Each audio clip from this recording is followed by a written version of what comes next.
कहाँ से आया कहाँ जाओगे, खबर करो अपने तन की। कोई सद्गुरु मिले तो भेद बतावे, खुल जावे अंतर खिड़की। जीव कहाँ से आया है और कहाँ जाएगा, पंडित और मौलवी इसका जवाब धर्म ग्रंथों से देते हैं। कबीर साहिब कहते हैं कि इस प्रश्न का सही जवाब चाहिए तो किसी सद्गुरु की मदद लो।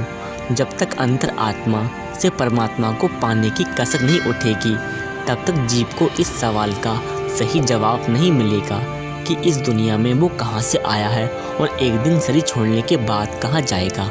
आपने कभी सोचा है मरने के बाद हमारे साथ क्या जाएगा? ऐसी कौन सी चीज़ है जो हमारे मरने के बाद हमारे साथ जाती है?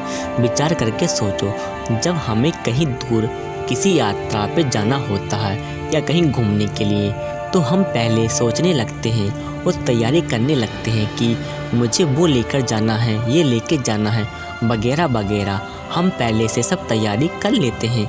क्या आपने कभी सोचा है जब हम इस शरीर को छोड़ के जाएंगे तो क्या साथ लेके जाएंगे? धन दौलत साथ जाती नहीं, हमारे रिश्तेदार वो भी साथ नहीं जाएंगे, यहाँ तक कि हमारी माँ जिसने हमें जन्म दिया है वो भी साथ नहीं जाती। तो क्या है वो जो हमारे साथ जाएगा? इसलिए कबीरदास जी ने कहा है, कोई सद्गुरु मिले तो भेद बतावे, खुल जावे अंतर खिड़की। कबीर कहते हैं कि एक सच्चे गुरु की तलाश कर लो।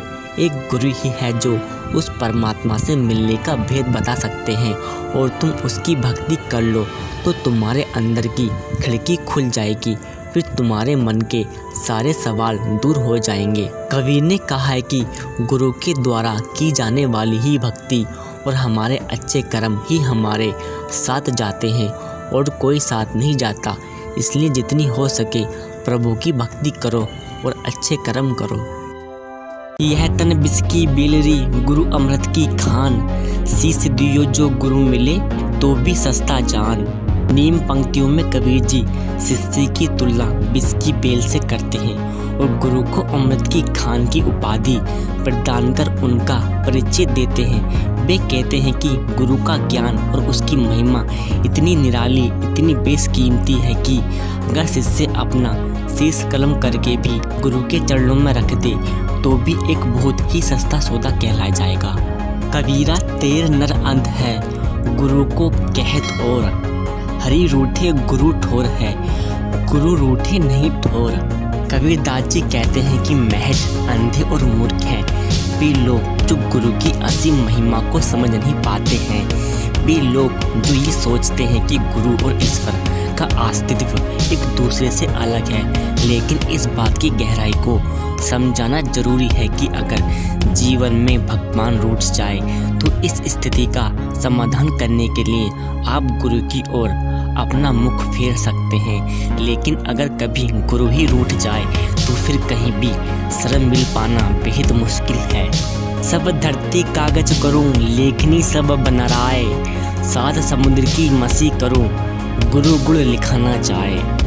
कबीर जी ने बहुत ही खूबसूरती से एक साधारण सा ख्याल का तुलनात्मक अंदाज में वर्णन करते हुए कहा है कि फर्ज करें कि पूरी धरती एक कोरे कागज के समान है और जंगल की सारी लकड़ियां कलम है, सातों समुद्र का जल स्याही है, लेकिन इन सबको मिलाकर भी ये गुरु का बखान करने के लिए काफ़ी नहीं है। जिसका अर्थ है कि जीवन में गुरु की महिमा को शब्दों में पिरोकर उसका वर्णन करना नाम मात्र असंभव ही है। गुरु पारस को अंतरो जानत है सब संत, वह लोहा कंचन करे ये करी ले मेहनत।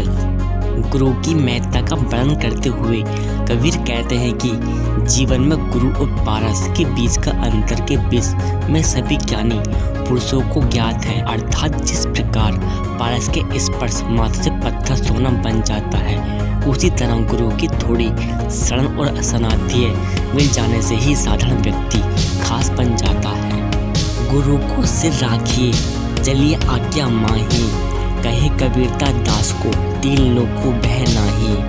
कबीर कहते हैं कि गुरु की आज्ञा को सिर्फ आंखों पर रखना चाहिए और उनका पालन करना चाहिए। जीवन में ऐसा कर लेने से शिष्य या भक्त को जीवन में तीनों लोकों में से किसी का भी भय नहीं रह जाएगा।